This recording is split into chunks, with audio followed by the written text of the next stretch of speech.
Jack যখন তার বাগদত্তা লিসার সঙ্গে ডিনার করছিল, হঠাৎ তার চোখে একটি অদ্ভুত বিষয় পড়ে। লিসা যখন ছুরি কাটা দিয়ে খাবার কাটছিল, একটু জোর দিতেই তার হাত কাঁপতে শুরু করছিল।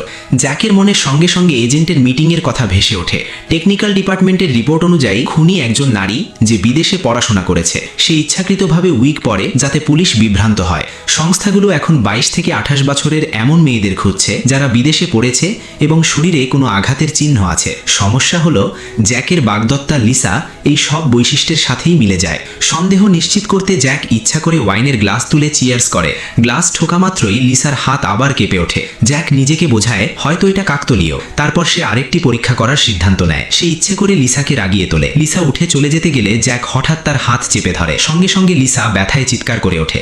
তখন জ্যাক নিশ্চিত হয়ে যায় তার হাতে নিশ্চয়ই কোনো গোপন আঘাত আছে। লিসার সবকিছু লুকোনোর আচরণ জ্যাককে এই সিদ্ধান্তে পৌঁছে দেয় যে তার বসের হত্যার পিছনে লিসাই দায়ী। কিন্তু হেডকোয়ার্টারে ফিরে এসে জানতে পারে একাধিক সন্দেহভাজনের তালিকায় লিসার নামও রয়েছে। জ্যাক হঠাৎ বিপদের আভাস পায়। সে লিসাকে পালাতে সতর্ক করতে চায়, কিন্তু ততক্ষণে এজেন্টরা পৌঁছে গেছে। এজেন্টদের লিসার কর্মস্থলে যেতে দেখে জ্যাক চুপচাপ তাদের পিছু নেয়। সৌভাগ্যবশত এজেন্টরা লিফট নিতে একটু দেরি করে। সেই সুযোগে জ্যাক একটি ইজেলের পিছনে লুকিয়ে পড়ে।